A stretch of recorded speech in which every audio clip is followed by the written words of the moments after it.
Hello everyone, मैं सुमित। आप सभी का मेरे यूट्यूब चैनल सैकी जीके पर स्वागत है। आज हम लोग बौद्ध धर्म के नेक्स्ट पार्ट को शुरू कर रहे हैं। इससे पहले बौद्ध धर्म से रिलेटेड एक पार्ट आ चुका है, उसमें हम लोग पढ़े थे गौतम बुद्ध के जीवन के बारे में। उसमें हम लोग यह पढ़े थे कि गौतम बुद्ध का जन्म कब और कहाँ हुआ था, उनके बचपन का नाम क्या था, उनके पिता का नाम, उनकी माता का नाम क्या था, उन्होंने अपना गृह त्याग जो किया था तो किन घटनाओं से प्रेरित होकर उन्होंने अपना गृह त्याग किया था, उनके गृह त्याग करने की घटना को क्या कहा गया है। तो ये सब बातें हम लोग पढ़े थे। उसमें फिर पढ़े थे कि उनके गृह त्याग करने के बाद जो है उन्हें ज्ञान की प्राप्ति हुई थी, तो किस नदी के तट पर, किस वृक्ष के नीचे उन्हें ज्ञान की प्राप्ति हुई थी। ज्ञान प्राप्ति के बाद उन्होंने अपना प्रथम उपदेश किसे दिया था, किस जगह पर दिया था और उनके प्रथम उपदेश देने की घटना को क्या कहा गया है। उसके बाद हम लोग देखे थे कि इन्होंने अपना सबसे अधिक उपदेश किस जगह पर दिया था, या फिर कह सकते हैं कि किस राज्य में इन्होंने अपना सबसे अधिक उपदेश दिया था, या फिर कह सकते हैं कि बौद्ध धर्म का सबसे अधिक प्रचार किस राज्य में हुआ था। उसके बाद हम लोग देखे थे इनके मृत्यु के बारे में कि गौतम बुद्ध की मृत्यु कब हुई, कहाँ हुई, कैसे हुई।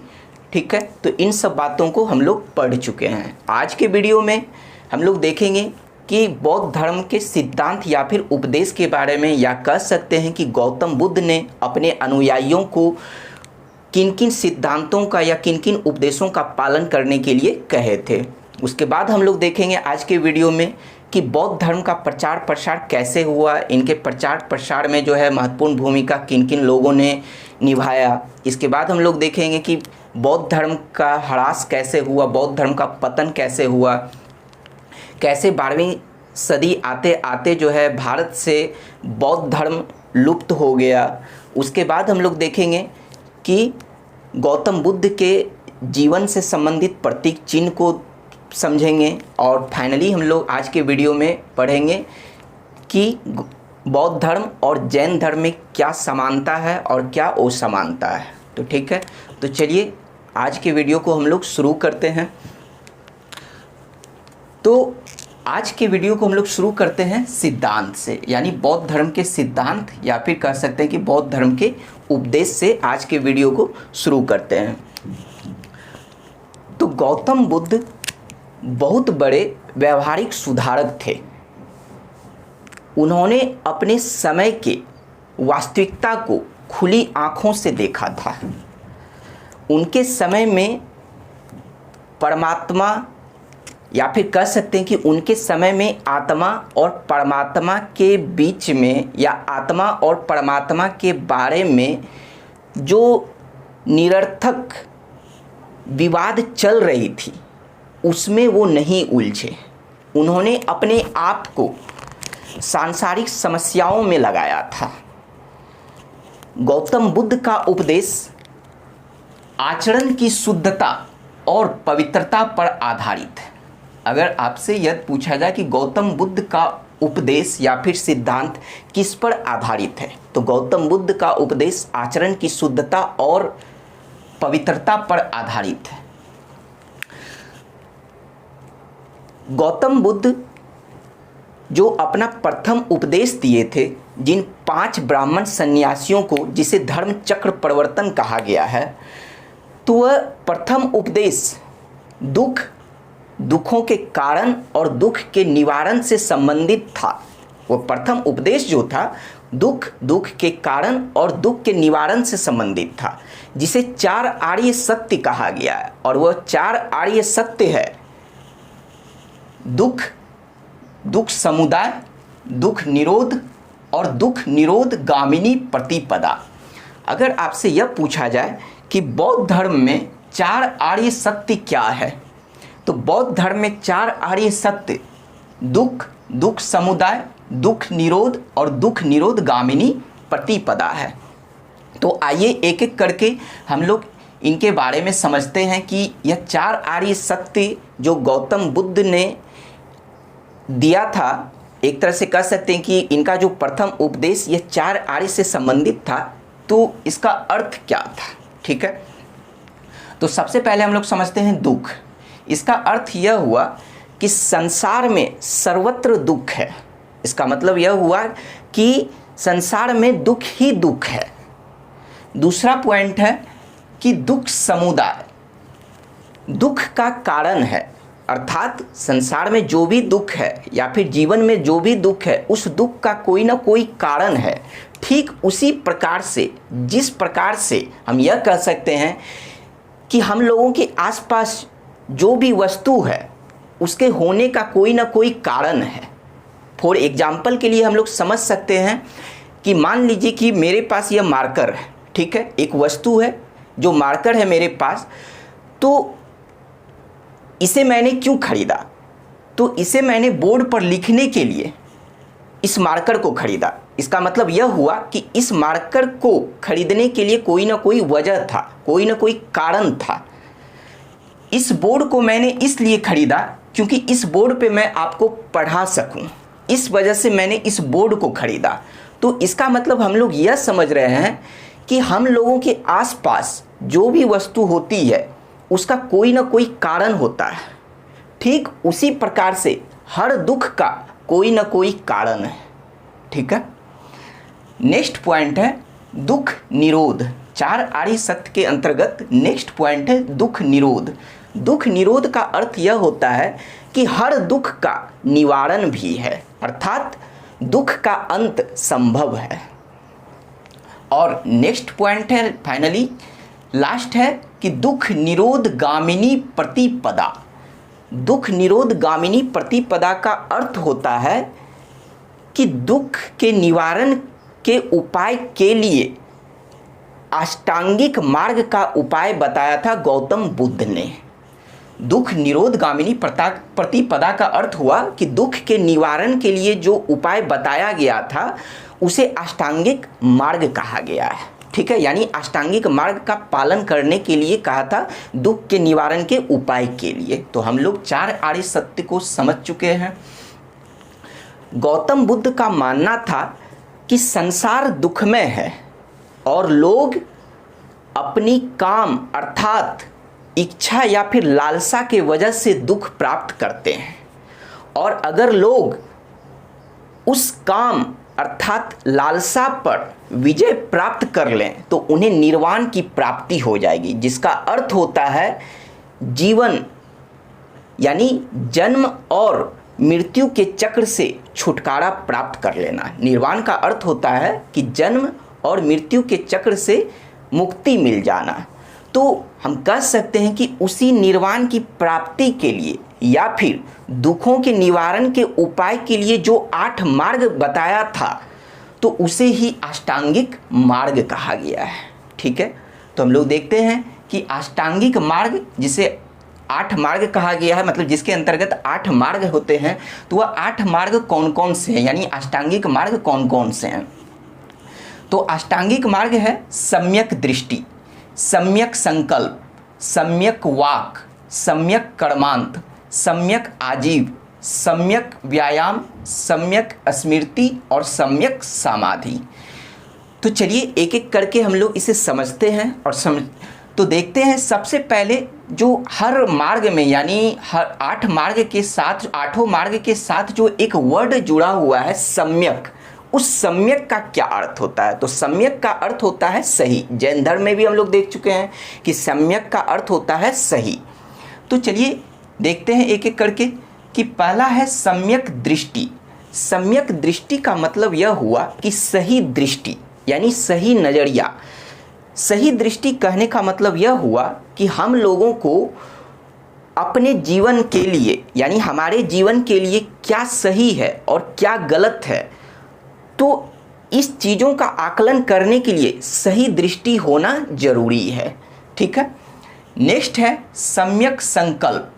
सम्यक संकल्प का मतलब हुआ कि सही संकल्प लेना, सही दृढ़ संकल्प करना अपने जीवन में। ये जीवन के लिए सही संकल्प का लेना बहुत ज़रूरी है, क्योंकि अगर मान लीजिए कि अगर कोई स्टूडेंट वह अपने जीवन में संकल्प करता है कि नहीं मुझे यूपीएससी क्रैक करना है या फिर मुझे कोई स्टेट पीसीएस को क्रैक करना है, तो जब तक वो संकल्प सही संकल्प नहीं लेगा तब तक वह क्रैक नहीं कर सकता है। तो इसलिए जीवन में सुख की प्राप्ति के लिए सही संकल्प का लेना बहुत जरूरी है। इससे क्या होता है, दुख समाप्त होता है। ठीक है। थर्ड पॉइंट है सम्यक वाक। सम्यक वाक का अर्थ होता है सही वाणी, यानी सही बोलना। आप किसी भी दूसरे पर्सन से अगर बात करते हैं तो उनके साथ आपको मधुर वाणी का प्रयोग करना चाहिए, क्योंकि अगर आप दूसरों के साथ मधुर वाणी का प्रयोग नहीं करते हैं तो इसका अर्थ हुआ कि आप बहुत जल्द ही अपने जीवन में दुख की उत्पत्ति करने वाले हैं, यानी दुख का निर्माण शुरू करने वाले हैं। ठीक है। तो इसलिए हमेशा दूसरों के साथ हमें मधुर वाणी बोलना चाहिए। नेक्स्ट पॉइंट है सम्यक कर्मांत। सम्यक कर्मांत का मतलब होता है सही कर्म करना, यानी कर्म चक्र से छुटकारा पाने के लिए आचरण की शुद्धि होना बहुत जरूरी है। और उस आचरण की शुद्धि कैसे मिलती है, तो उस आचरण की शुद्धि अपने क्रोध, द्वेष, दुराचार को दूर करने से आपके आचरण की शुद्धि होती है। ठीक है। नेक्स्ट पॉइंट है कि सम्यक आजीव। सम्यक आजीव या फिर सम्यक आजीविका भी कह सकते हैं। सम्यक आजीविका का मतलब हुआ सही आजीविका, यानी आप जो अपने जीवन को जीने के लिए जो है आजीविका का अर्जन करते हैं तो वो अपने मेहनत से करिए। ऐसा एक वैसे कामों से अपने जीवन के आजीविका का अर्जन मत कीजिए जिससे दूसरों की हिंसा होती है, जिससे दूसरों का एक तरह से कह सकते हैं कि नाश होता है। ठीक है। तो इसलिए मेहनत से हमें आजीविका को अर्जन करना चाहिए, अर्जित करनी चाहिए। ठीक है। नेक्स्ट पॉइंट है सम्यक व्यायाम। सम्यक व्यायाम का अर्थ हुआ कि सही व्यायाम, मतलब कि आप अपने जीवन में अच्छे चीज़ों की उत्पत्ति कीजिए, यानी शुभ चीज़ों की उत्पत्ति कीजिए, तो उसी को कहते हैं सम्यक व्यायाम। नेक्स्ट पॉइंट है सम्यक स्मृति। सम्यक स्मृति का अर्थ हुआ यानी सही स्मृति, यानी अपने जीवन में अपने मन में एकाग्रता लाइए, क्योंकि एकाग्रता लाने से क्या होगा, आपका विचार अच्छा होगा, आपके विचार की शुद्धि होती है एकाग्रता लाने से।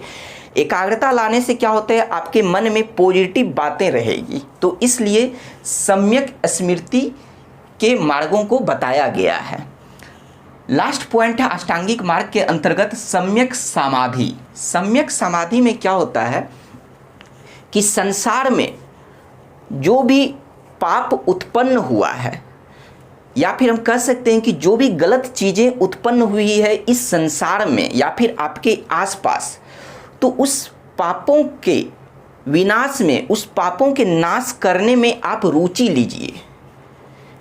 दूसरी बात कि इस संसार में जो भी अच्छे चीज़ों की उत्पत्ति हुई है या फिर आपके आसपास जो भी अच्छे चीज़ों की उत्पत्ति हुई है उसे उसके और वृद्धि करने में आप रुचि लीजिए। इससे क्या होता है, सुख आता है और दुख क्या होता है, समाप्त होते जाता है। तो यही था अष्टांगिक मार्ग, अर्थात निर्वाण प्राप्ति के लिए इसी अष्टांगिक मार्ग पर गौतम बुद्ध ने अपने अनुयायियों को चलने के लिए कहा था। या फिर कह सकते हैं कि दुख के निवारण के उपाय के लिए जो 8 मार्ग बताया गया था जिसे अष्टांगिक मार्ग कहते हैं, तो वह यही अष्टांगिक मार्ग था। ठीक है। नेक्स्ट सिद्धांत की ओर चलते हैं। नेक्स्ट सिद्धांत है मध्यमा प्रतिपदा या फिर मध्यम मार्ग। गौतम बुद्ध का मानना था कि किसी भी व्यक्ति को ना अधिक भोग विलास करना चाहिए और ना ही अधिक संयम रखना चाहिए। अर्थात गौतम बुद्ध मध्यम मार्ग के प्रशंसक थे। ठीक है। अगर यह पूछा जाता कि गौतम बुद्ध किसके प्रशंसक थे, तो गौतम बुद्ध मध्यम मार्ग के प्रशंसक थे। नेक्स्ट सिद्धांत है बौद्ध धर्म के अंतर्गत 10 शील। जिस तरह से जैन धर्म में हम लोग पंचशील या फिर कह सकते हैं कि पंच महावर्त को पढ़े थे, कि जैन धर्म में महावीर ने अपने अनुयायियों को पंच महाव्रत का पालन करने के लिए कहा गया था, तो उसी पंच महाव्रत को पंचशील भी कहते हैं। तो उसी तरह से बौद्ध धर्म में गौतम बुद्ध ने अपने अनुयायियों को 10 शील का पालन करने के लिए कहा था। तो वह 10 शील है सत्य, अहिंसा, अपरिग्रह, असत्य और ब्रह्मचर्य। ये तो पंचशील वही पंचशील हैं जो जैन धर्म में था। 5 अलग पंचशील क्या हैं जो कि बौद्ध धर्म में अलग है जैन धर्म से? तो वह है मदिरा निषेध, विकाल भोजन नहीं करना, कोमल शैया का त्याग करना, सुगंधित पदार्थों का त्याग करना और नृत्य संगीत का त्याग करना। मतलब यही 10 शील था जिसे गौतम बुद्ध ने अपने अनुयायियों को पालन करने के लिए कहा था।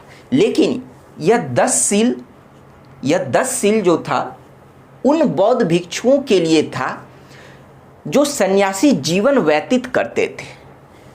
लेकिन वैसे बौद्ध भिक्षु जो गृहस्थ जीवन बिताते थे उनके लिए सिर्फ यह पंचशील का पालन करने के लिए कहा गया था जो जैन धर्म में था। मतलब सत्य, अहिंसा, अपरिग्रह, असत्य और ब्रह्मचर्य। गृहस्थ जीवन बिताने वाले जो बौद्ध भिक्षु थे उन्हें सिर्फ यह पंचशील का पालन करने के लिए बोला गया था। लेकिन वैसे बौद्ध भिक्षु जो सन्यासी जीवन जीते थे तो उन्हें यह 10 शील का पालन करने के लिए कहा गया था। चलिए अब नेक्स्ट हम लोग बौद्ध धर्म के सिद्धांत की ओर बढ़ते हैं। तो नेक्स्ट सिद्धांत क्या है, नेक्स्ट उपदेश क्या है? प्रतीत्य समुत्पाद। तो यह क्या है?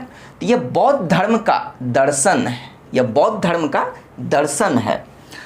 हुआ यह था कि गौतम बुद्ध ब्राह्मण ग्रंथों द्वारा प्रतिपादित वेदों की अपौरुषेयता एवं आत्मा के सिद्धांत को स्वीकार नहीं किए थे।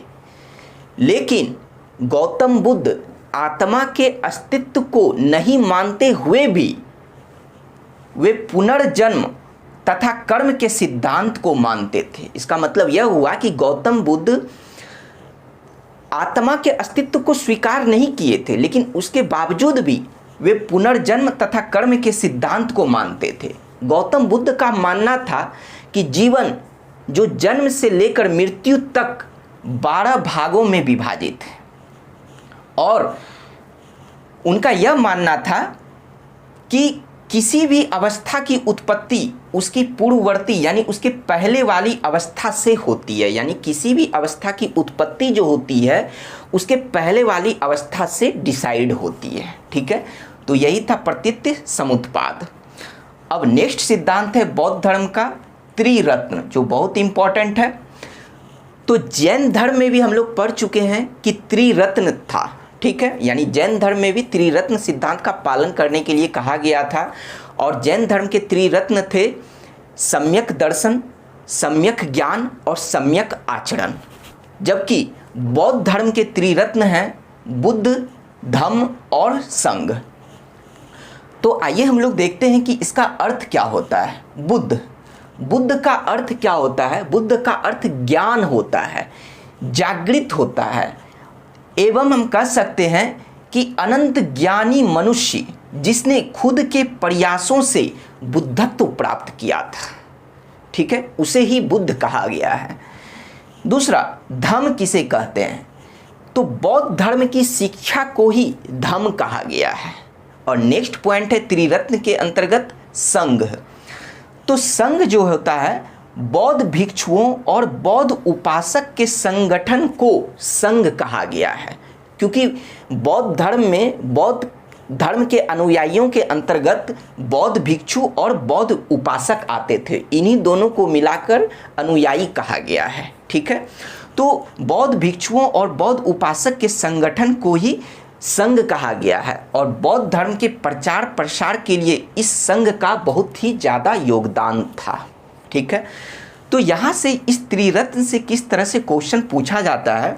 इस बार जो 66वीं बीपीएससी हुई थी तो उसमें क्वेश्चन पूछा गया था कि त्रिरत्न जो सम्यक दर्शन, सम्यक ज्ञान और सम्यक आचरण किस धर्म से संबंधित है। तो वहाँ पे बहुत स्टूडेंट कन्फ्यूजन होने की वजह से गलत करके आए थे। कुछ स्टूडेंट बौद्ध धर्म भी लगा कर आए थे, जबकि उसका सही आंसर होगा जैन धर्म। तो त्रिरत्न दोनों धर्म में है, जैन धर्म में भी और बौद्ध धर्म में भी। इस वजह से आपको दोनों के त्रिरत्न को अच्छे से ध्यान में रखना है कि कौन सा त्रिरत्न जैन धर्म से है और कौन सा त्रिरत्न बौद्ध धर्म से है। अब हम लोग देखेंगे कि बौद्ध धर्म के विकास और प्रसार, यानी बौद्ध धर्म के विकास और प्रसार कैसे हुआ, इसके विकास के क्या कारण थे। तो आइए हम लोग देखते हैं कि बौद्ध धर्म के विकास के कारण जो थे, इसके प्रसार के कारण बौद्ध धर्म की सादगी, यानी इस धर्म की सादगी थी। दलितों के लिए विशेष अपील, धर्म की मिशनरी भावना, स्थानीय भाषा का प्रयोग करना, तो इन सब कारणों के वजह से बौद्ध धर्म का विकास हुआ, प्रसार हुआ। तो चलिए हम लोग इन सभी बातों को एक एक करके समझते हैं कि पहले है धर्म की सादगी। धर्म की सादगी कहने का मतलब यह हुआ कि बौद्ध धर्म ईश्वर और आत्मा में विश्वास नहीं करता है। बौद्ध धर्म शुरू में दार्शनिक वाद विवादों के उलझन से बचा था, इस वजह से यह लोगों को अधिक भाया। ब्राह्मण धर्म की तुलना में बौद्ध धर्म ज़्यादा उदार था, तो इस वजह से हम लोग कह सकते हैं कि बौद्ध धर्म लोगों को सबसे अधिक भाने लगा था। नेक्स्ट है कि दलितों के लिए विशेष अपील। बौद्ध धर्म में वर्ण व्यवस्था की निंदा की गई है। बौद्ध संघ का दरवाज़ा किसी भी लोगों के लिए खुला हुआ रहता था, अर्थात हम कह सकते हैं कि बौद्ध धर्म में किसी भी जाति के लोग शामिल हो सकते थे। बौद्ध धर्म में स्त्रियों को शामिल होने का अधिकार प्राप्त था ताकि उन्हें पुरुषों की बराबरी महसूस होती थी। वैदिक क्षेत्र से बाहर के लोग बौद्ध धर्म को सबसे अधिक अपनाए।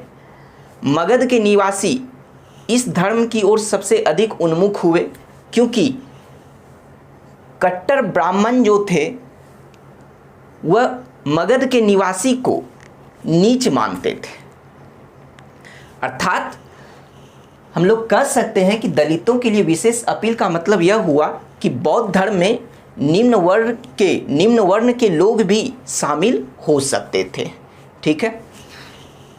नेक्स्ट पॉइंट है कि धर्म की मिशनरी भावना। धर्म की मिशनरी भावना का कहने का मतलब यह हुआ कि वैसा धर्म जिसके प्रचार प्रसार का मकसद सिर्फ लोगों की सेवा करने की भावना थी। चाहे वह किसी भी देश में गए तो उनका प्रचार प्रसार करने का मकसद सिर्फ लोगों की सेवा करना था, तो इसे ही धर्म की मिशनरी भावना कहते हैं। नेक्स्ट है स्थानीय भाषा का प्रयोग करना। बौद्ध धर्म स्थानीय भाषा या फिर कह सकते कि जनसाधारण की भाषा पाली भाषा का प्रयोग किया था।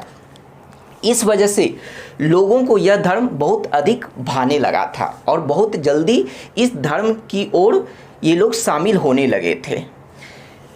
इन सब के बावजूद गौतम बुद्ध के व्यक्तित्व और उनके धर्मोपदेश देने की प्रणाली, यह दोनों बौद्ध धर्म के प्रचार प्रसार में बहुत बल दिया। गौतम बुद्ध भलाई करके बुराई को भगाने, प्रेम करके घृणा को भगाने का प्रयास करते थे। गौतम बुद्ध को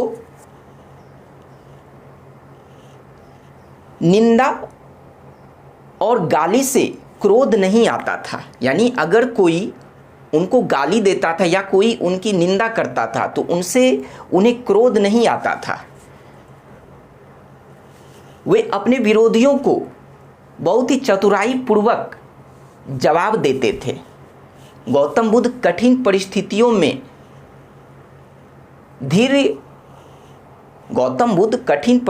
में धीर और शांत बने रहते थे। ऐसा कहा जाता है कि एक बार एक अज्ञानी व्यक्ति ने गौतम बुद्ध को गाली दिया, तो उसके गाली देने के बाद, यानी जब उस अज्ञानी व्यक्ति ने गाली देना बंद किया, तब गौतम बुद्ध ने उस व्यक्ति से कहा कि वत्स, अगर कोई व्यक्ति दान को स्वीकार नहीं करे तब उस दान का क्या होगा? तो उस अज्ञानी व्यक्ति ने कहा कि वह दान देने वाले के पास ही रह जाएगा। तो गौतम बुद्ध ने कहा कि वत्स, मैं तुम्हारे दिए हुए गालियों को स्वीकार नहीं करता। तो ऐसे थे गौतम बुद्ध, उनकी ऐसी थी सादगी, जिस वजह से लोग बौद्ध धर्म की ओर शामिल होना शुरू कर दिए थे। इन सब के अलावा बौद्ध धर्म के विकास में शासक, बौद्ध संगति, आम लोगों की महत्वपूर्ण भूमिका थी। मतलब इसके विकास में हम लोग देखते हैं कि अजातशत्रु, कालाशोक, अशोक, कनिष्क, पाल वंश के शासक तथा सबसे बड़े व्यापारी अनाथ पिंडक ने इस धर्म को अपनाकर इसका प्रचार प्रसार किया था। 483 ईसा पूर्व में गौतम बुद्ध की मृत्यु के बाद उनके मौखिक उपदेशों को ग्रंथ के रूप में संकलित करने के लिए बौद्ध संगीतियों का आयोजन कराया गया। यानी हम कह सकते हैं कि उनके मौखिक उपदेशों को ग्रंथ के रूप में संकलित करने के लिए 5 बौद्ध संगीति का आयोजन कराया गया। आपको कई किताब में जो है, कुछ किताबों में जो है 4 बौद्ध संगीति देखने को मिलेगा, लेकिन 5 बौद्ध संगीति हुई थी।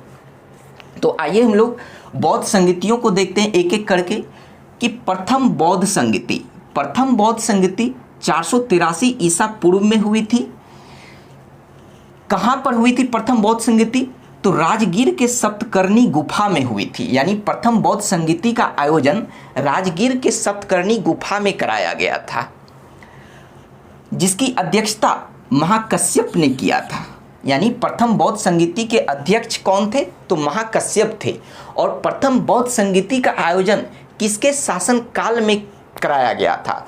तो मगध के शासक अजातशत्रु के शासन काल में प्रथम बौद्ध संगीति का आयोजन कराया गया था।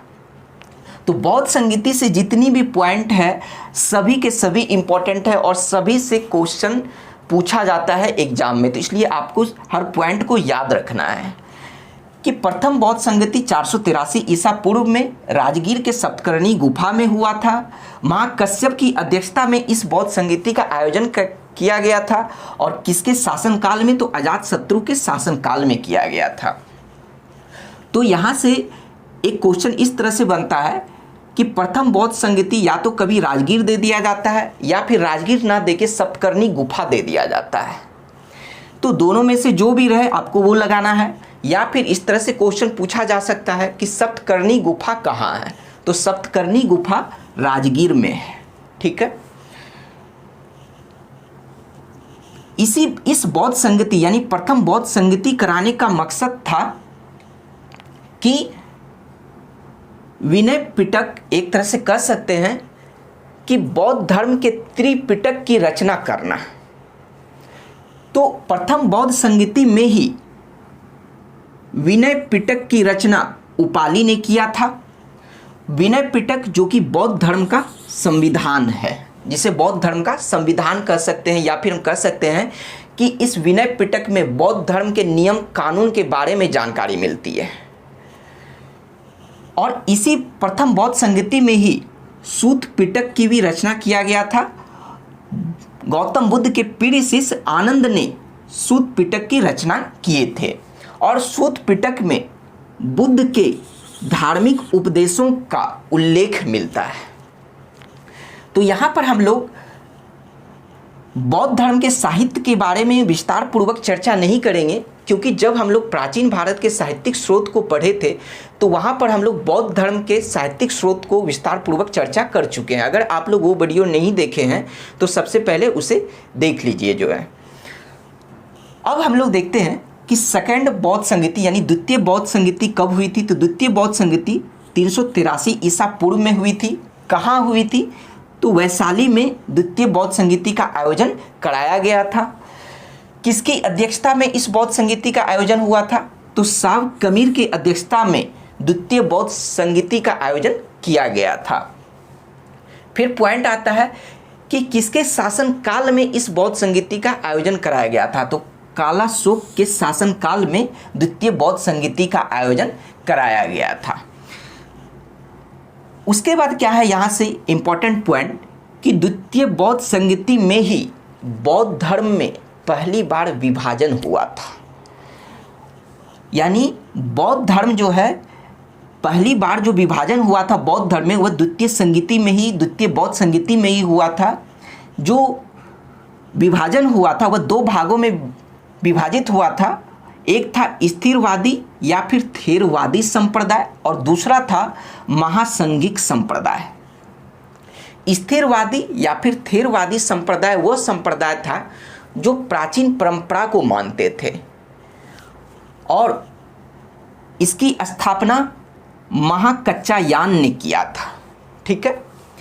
और महासंघिक संप्रदाय वह संप्रदाय था जो नवीन परंपरा को मानते थे और इसकी स्थापना महाकश्यप ने किया था। ठीक है।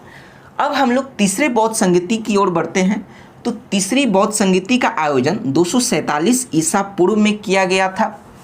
इस बौद्ध संगीति का आयोजन पाटलिपुत्र में हुआ था और इसके अध्यक्ष मोगलीपुत्र तीस थे और इस बौद्ध संगीति का आयोजन अशोक के शासन काल में हुआ था। मौर्य वंश के शासक अशोक के शासन काल में तृतीय बौद्ध संगीति का आयोजन कराया गया था। ठीक है।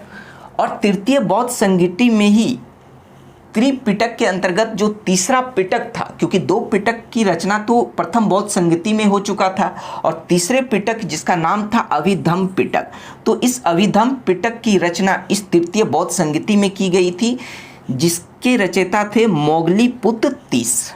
और अभिधम्म पिटक बौद्ध धर्म का दर्शन है। ठीक है। यानी कह सकते हैं कि अभिधम्म पिटक में बौद्ध धर्म के दार्शनिक उपदेशों का उल्लेख मिलता है। ठीक है। अब बात करते हैं चौथे बौद्ध संगीति की। तो चौथे बौद्ध संगीति का आयोजन प्रथम सदी में किया गया था, यानी पहली सदी में किया गया था। इसका आयोजन कश्मीर के कुंडल वन में किया गया था। तो यहाँ पर भी आपको दो पॉइंट याद रखना है कि कभी सिर्फ कुंडल वन दे दिया जाता है और कभी सिर्फ कश्मीर दे दिया जाता है। तो आपको दोनों बातों को ध्यान रखना है कि चतुर्थ बौद्ध संगीति का आयोजन कश्मीर के कुंडल वन में हुआ था। उस समय बौद्ध संगीति के अध्यक्ष, चतुर्थ बौद्ध संगीति के अध्यक्ष थे वसुमित्र और पहली बार इसी बौद्ध संगीति चतुर्थ बौद्ध संगीति में उपाध्यक्ष भी हुए थे और उपाध्यक्ष का नाम था अश्वघोष। यानी अध्यक्ष थे वसुमित्र और उपाध्यक्ष थे अश्वघोष। चतुर्थ बौद्ध संगीति का आयोजन कनिष्क के शासनकाल में कराया गया था। ठीक है। अब बात करते हैं हम लोग कि बौद्ध धर्म के अंतर्गत त्रिपिटक की रचना जो की गई थी तो वह पाली भाषा में की गई थी। ठीक है। तो इसका मतलब कि प्रथम से लेकर तृतीय संगति तक बौद्ध धर्म पाली भाषा का उपयोग किया करता था, लेकिन जैसे ही चतुर्थ बौद्ध संगति हुआ तो इस बौद्ध संगति में भाषा के रूप में संस्कृत को अपनाया गया। ठीक है। भाषा के रूप में संस्कृत को अपना लिया गया चतुर्थ बौद्ध संगीति में। अगर आपसे यह पूछा जाए कि बौद्ध धर्म संस्कृत भाषा को किस बौद्ध संगीति में अपनाया था, तो चतुर्थ बौद्ध संगीति में अपनाया था। ठीक है। उसके बाद क्या हुआ कि चतुर्थ बौद्ध संगीति में ही बौद्ध धर्म स्पष्ट रूप से या फिर हम कह सकते हैं कि स्वतंत्र रूप से दो संप्रदाय में विभाजित हुआ और वह संप्रदाय दो अलग अलग संप्रदाय था। हीनयान संप्रदाय और महायान संप्रदाय। तो चलिए हम लोग देखते हैं कि हीनयान और महायान संप्रदाय क्या था। हीनयान का अर्थ होता है निम्न मार्ग। हीनयान का अर्थ क्या होता है? निम्न मार्ग। हीनयान के जो भिक्षु थे, यानी हीनयान संप्रदाय के जो बौद्ध भिक्षु थे, वो महात्मा बुद्ध को महापुरुष मानते थे।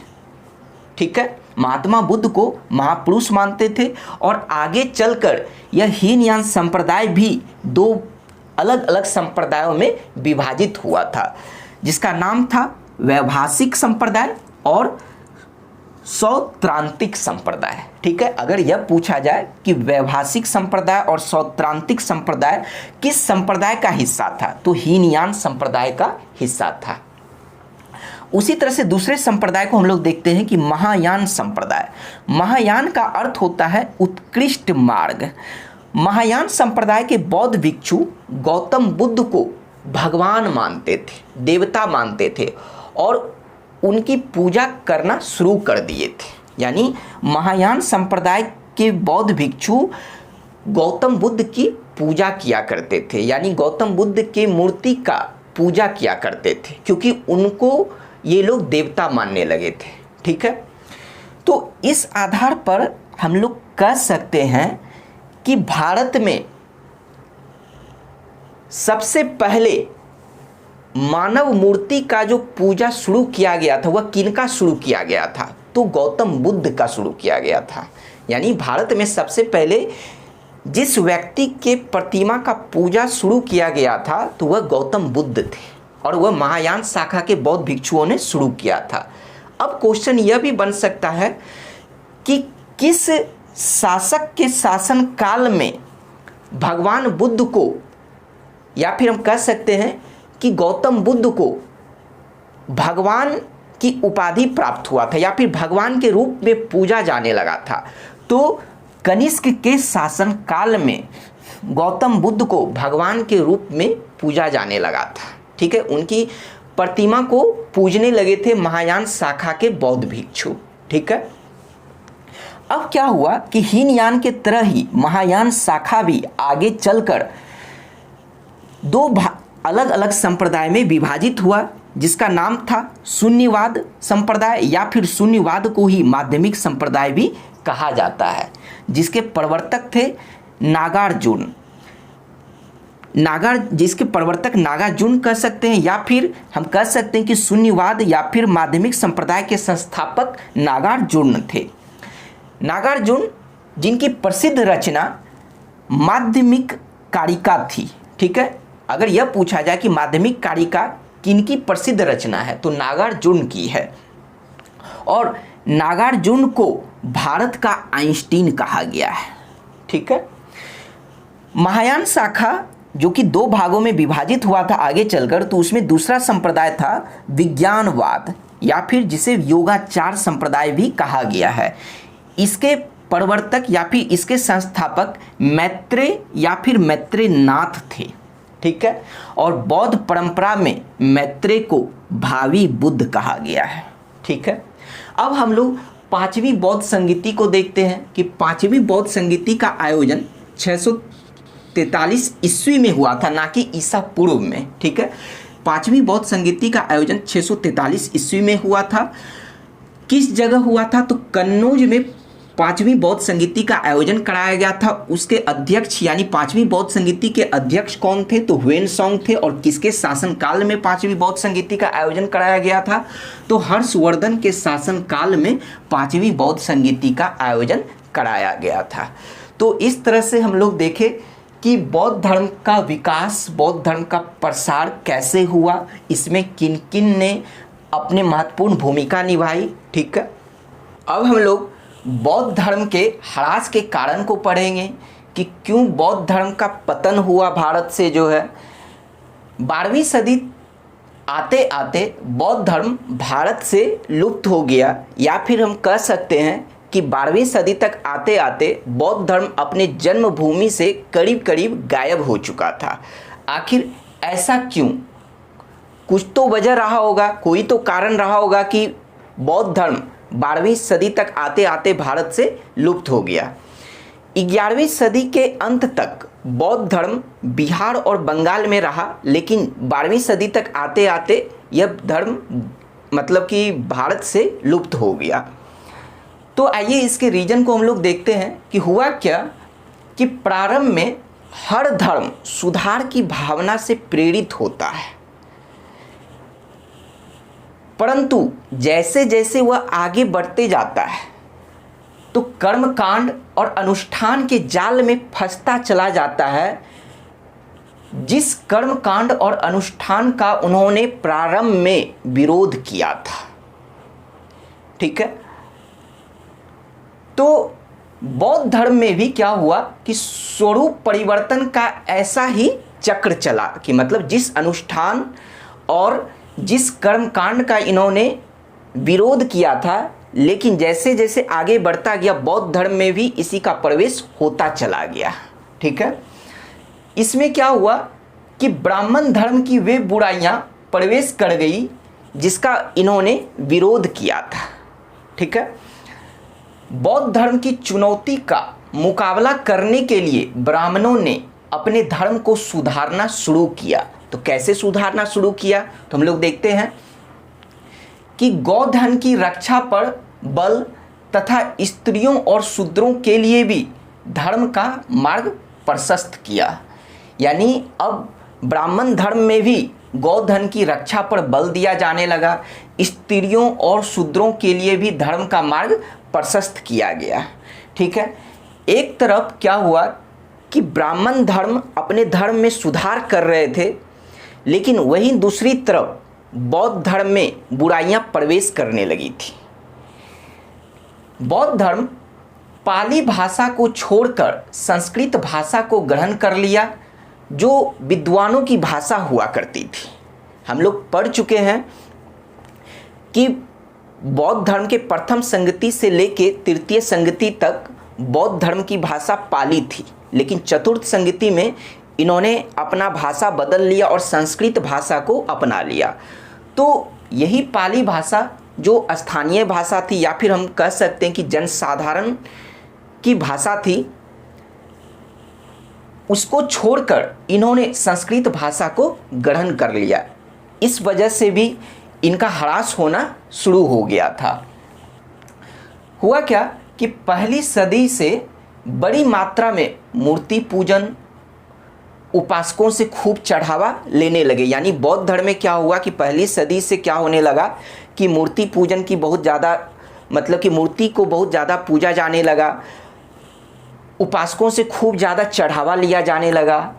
इसके बावजूद बौद्ध विहारों को राजाओं से भी भारी भारी संपत्ति के दान मिलने लगे। इस संपत्ति के दान मिलने से क्या हुआ कि इससे बौद्ध भिक्षुओं का जीवन सुख का जीवन बन गया। ठीक है, जिसका गौतम बुद्ध ने विरोध किया था। यानी राजाओं से, यानी बौद्ध विहारों को राजाओं से भारी भारी संपत्ति के जो दान मिलने लगे, अब क्या हुआ कि इससे बौद्ध भिक्षुओं का जीवन सुख का जीवन बन गया। विहार कहने का मतलब कि बौद्ध भिक्षुओं के रहने के स्थान को विहार कहते हैं। ठीक है, यहाँ तक कि ऐसा कहा गया है कि नालंदा विहार 200 गांवों से कर तसीला करते थे। ठीक है, इस तरह से मतलब कि इसमें जो है मतलब कि सुखमय जीवन होते चला गया, तो इस वजह से इसके ह्रास का कारण बनते चला गया। ठीक है, आगे हम लोग देखते हैं कि 7वीं सदी आते आते बौद्ध विहार विलासी लोगों के प्रभुत्व में आ गए और उन कुकर्मों का केंद्र बन गया। यानी भोग विलासी लोगों के प्रभुत्व में आ गए और कुकर्मों का केंद्र बन गया।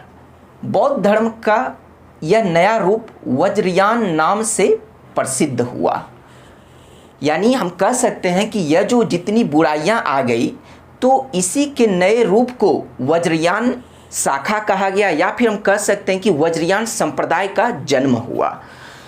वज्रयान संप्रदाय जो बौद्ध धर्म के ह्रास का सबसे प्रमुख कारण बना, क्योंकि इस संप्रदाय के जन्म होने से अंधविश्वास, जादू टोना, इन सब का प्रवेश हो गया बहुत ही ज़्यादा।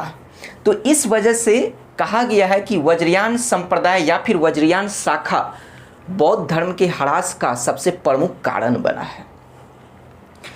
विहारों में अपार संपत्ति और स्त्रियों के प्रवेश होने से उनकी स्थिति और भी बिगड़ी। बौद्ध भिक्षु नारी को भोग की वस्तु समझने लगे। ऐसा कहा गया है कि गौतम बुद्ध ने अपने प्रिय शिष्य आनंद से कहा था कि यदि विहारों में स्त्रियों का प्रवेश नहीं होता तो यह धर्म 1000 वर्ष तक टिकता, लेकिन अब इस धर्म में स्त्रियों के प्रवेश करने का अधिकार दे दिया गया है, इसलिए अब यह धर्म सिर्फ 500 वर्ष टिकेगा। ऐसा गौतम बुद्ध ने अपने प्रिय शिष्य आनंद से कहा था। ठीक है। इन सब के बावजूद क्या हुआ कि ब्राह्मण शासक पुष्यमित्र शुंग ने बौद्धों को सताना शुरू कर दिया और इनको सताने की वजह से पुष्यमित्र शुंग को बौद्ध धर्म का उत्पीड़क कहा गया है। अगर आपसे क्वेश्चन यह पूछा जाता है कि बौद्ध धर्म का उत्पीड़क किसे कहा गया है, तो बौद्ध धर्म का उत्पीड़क पुष्यमित्र शुंग को कहा गया है। ठीक है। और इस सताने का उदाहरण जो है 6ठी से 7वीं सदी में मिलती है। ठीक है। बौद्ध धर्म को या बौद्ध भिक्षुओं को जो सताया गया था, तो इसका उदाहरण 6ठी और 7वीं सदी में मिलती है। फिर क्या हुआ कि शैव संप्रदाय के हूण राजा मिहिर कुल ने सैकड़ों बौद्धों को यानी सैकड़ों बौद्ध भिक्षुओं को मौत के घाट उतार दिया। उसके बाद गौड़ प्रदेश के शिव भक्त या फिर कह सकते हैं कि गौड़ प्रदेश के शासक शशांक ने बोध गया में उस बोधि वृक्ष को काट डाला जिस बोधि वृक्ष के नीचे गौतम बुद्ध को ज्ञान की प्राप्ति हुई थी। अगर आपसे क्वेश्चन में यह पूछा जाता है कि बोधि वृक्ष को किसने काट डाला था, तो गौड़ प्रदेश के शासक शशांक ने। फिर क्या है कि मध्यकाल के आरंभ में शैव और वैष्णव दोनों संप्रदाय के लोगों ने दक्षिण भारत में जैनों और बौद्धों का कड़ा विरोध किया। तो इससे हम लोग कह सकते हैं कि इससे बौद्ध धर्म का बहुत ही ज़्यादा नुकसान हुआ होगा। ठीक है। उसके बाद बिहारों में अपार संपत्ति को देखकर तुर्की हमलावरों का लालच भरी नज़र उन पर पड़ी। यानी बिहार में जो अब अपार संपत्ति होने लगे, क्योंकि राजाओं के द्वारा जो है मतलब कि संपत्ति दान में दिया जाने लगा, तो इस वजह से विहारों में यानी बौद्ध विहारों में अपार संपत्ति को देखकर तुर्की हमलावरों का एक तरह से ललचाई नज़र उस विहार पर पड़ी। क्या हुआ फिर कि तुर्कों ने विहार में अनेक बौद्ध भिक्षुओं का संहार किया यानी हत्या कर दिया। परिणाम स्वरूप क्या हुआ कि कुछ भिक्षु यानी कुछ बौद्ध भिक्षु जान बचाकर नेपाल और तिब्बत भाग गए। ठीक है।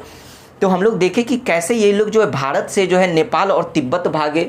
तो इस वजह से हम लोग मोटे तौर पे एक तरह से कह सकते हैं कि बौद्ध धर्म अपनी जन्मभूमि से करीब करीब गायब हो चुका था। लेकिन अपनी जन्मभूमि से तो करीब करीब गायब हो चुका था 12वीं सदी के आते आते तक, लेकिन दक्षिण एशिया, दक्षिण पूर्वी एशिया और पूर्वी एशिया में ये लोग जाकर फैल गए। ठीक है। अपने जन्मभूमि से भले ही ये लोग दूर होते चले गए, गायब होते चले गए, लेकिन दक्षिण एशिया, दक्षिण पूर्वी एशिया और पूर्वी एशिया में ये लोग जाकर फैल गए। तो इस वजह से बौद्ध धर्म का ह्रास हुआ और हम लोग इसे देखें कि कैसे बौद्ध धर्म का ह्रास या फिर पतन हुआ। अब हम लोग देखेंगे कि बुद्ध के जीवन से संबंधित प्रतीक चिन्ह यानी गौतम बुद्ध के जीवन से संबंधित क्या क्या प्रतीक चिन्ह है। तो चलिए हम लोग इनको देखते हैं। तो इधर है घटना और उस घटना से संबंधित प्रतीक चिन्ह इधर है। ये आपको ध्यान में रखना है क्योंकि एग्जाम में इससे क्वेश्चन पूछा जाता है। तो चलिए देखते हैं एक एक करके कि फर्स्ट घटना है गौतम बुद्ध से रिलेटेड कि दिव्य बालक गर्भ में आना। तो इस घटना के प्रतीक चिन्ह क्या है? तो इस घटना का प्रतीक चिन्ह हाथी है। दूसरा घटना क्या है कि जन्म के घटना का प्रतीक चिन्ह क्या है? कमल एवं वृषभ। कहीं कहीं कमल एवं षाढ़ भी लिखा जाता है क्योंकि वृषभ का मतलब षाढ़ होता है। अब हम लोग बात करते हैं कि गृह त्याग की घटना गृह त्याग के घटना का प्रतीक चिन्ह अश्व है। फिर है प्रथम उपदेश, प्रथम उपदेश के घटना का प्रतीक चिन्ह चक्र है। उसके बाद त्रिरत्न के घटना के प्रतीक चिन्ह की बात करें तो इसका प्रतीक चिन्ह त्रिशूल है। उसके बाद हम लोग निर्वाण की बात करते हैं कि निर्वाण के घटना का प्रतीक चिन्ह पद चिन्ह है। और फाइनली लास्ट मृत्यु के घटना का प्रतीक चिन्ह स्तूप है। तो इस तरह से हम लोग देखें कि बुद्ध के जीवन से संबंधित प्रतीक चिन्ह क्या क्या है। अब हम लोग लास्ट में यह देखते हैं कि बौद्ध धर्म और जैन धर्म में क्या क्या समानता है और दोनों धर्म में क्या क्या असमानता है। तो चलिए हम लोग देखते हैं। सबसे पहले हम लोग देखते हैं कि दोनों धर्म में समानता क्या क्या है। ठीक है, तो दोनों धर्म में समानता क्या है इसकी बात करते हैं कि दोनों ने सामाजिक और धार्मिक बुराई का विरोध किया था। यानी समाज में जो बुराइयां आ गई थी, धर्म में जो बुराइयां आ गई थी, तो उसी सामाजिक और धार्मिक बुराइयां, मतलब कि एक तरह से कह सकते कि बुराई का दोनों धर्मों ने विरोध किया था। दोनों ने सत्य, अहिंसा और कर्म की प्रधानता को अपनाया था। यह समानता है दोनों धर्म में कि दोनों ने सत्य पे और अहिंसा और कर्म की प्रधानता को अपनाया था। तो हम लोग समानता देख लिए दोनों धर्म में क्या क्या है। अब हम लोग देखते हैं कि दोनों धर्म में असमानता क्या है। तो जैन धर्म आत्मा को मानता है, जबकि बौद्ध धर्म आत्मा को नहीं मानता। हम लोग पढ़ चुके हैं कि गौतम बुद्ध आत्मा के अस्तित्व में विश्वास नहीं करते थे। ठीक है, लेकिन जैन धर्म आत्मा के अस्तित्व में विश्वास करते थे। तो जैन धर्म आत्मा को मानता है, जबकि बौद्ध धर्म आत्मा को नहीं मानता। यह पहली असमानता है। दूसरी असमानता की बात करते हैं कि जैन धर्म में काया क्लेश, जबकि बौद्ध धर्म में मध्यम मार्ग को अपनाया गया है। तो यह मध्यम मार्ग हम लोग पढ़ चुके हैं कि गौतम बुद्ध अपने अनुयायियों से कहे थे कि ना ही अत्यधिक भोग विलास करना है और ना ही अत्यधिक संयम रखना है। यानी गौतम बुद्ध मध्यम मार्ग के प्रशंसक थे। तो यही यहाँ पर वो समानता है कि जैन धर्म में काया क्लेश, जबकि बौद्ध धर्म में मध्यम मार्ग को अपनाया गया था। थर्ड वो समानता क्या है कि जैन धर्म अहिंसा पर अधिक बल दिया बौद्ध धर्म की तुलना में। मतलब अगर यह क्वेश्चन पूछा जाता है कि कौन सा धर्म अहिंसा पर सबसे अधिक बल दिया, तो इसका आंसर होगा जैन धर्म। जैन धर्म बौद्ध धर्म की तुलना में अहिंसा पर सबसे अधिक बल दिया। हम लोग नेक्स्ट वो समानता की बात करते हैं कि बौद्ध धर्म की भाषा पाली थी, जबकि जैन धर्म की भाषा प्राकृत अर्थात अर्धमगधी भाषा थी। उसके बाद नेक्स्ट वो समानता की बात करते हैं कि जैन धर्म केवल भारत में लोकप्रिय हुआ, जबकि बौद्ध धर्म विदेशों में भी पहुंच गया और आज भी लोकप्रिय है। और कैसे विदेशों में पहुंचा, तो हम लोग इसे ह्रास के कारण में इस बात को हम लोग समझ चुके हैं। ठीक है, अब चलिए समानता और समानता को देखने के बाद हम लोग कुछ महत्वपूर्ण तथ्य है तो उसे देख लेते हैं। ठीक है, तो क्या है कि गौतम बुद्ध को एशिया का ज्योतिपुंज या फिर एशिया का प्रकाश कहा गया। अगर यह पूछा जाता है आपसे कि एशिया का ज्योतिपुंज या फिर एशिया का प्रकाश किसे कहा गया है, तो गौतम बुद्ध को कहा गया है। उसके बाद नेक्स्ट इम्पॉर्टेंट पॉइंट है कि एडविन अर्नाल्ड जो एक व्यक्ति है, एडविन अर्नाल्ड ने बुद्ध के जीवन पर लाइट ऑफ एशिया नामक काव्य पुस्तक की रचना की थी। तो इस प्रकार से आज हम लोगों का बौद्ध धर्म पूर्ण रूप से समाप्त हो गया। आपको यह वीडियो कैसा लगा हमें कमेंट में ज़रूर बताइए। Thank you.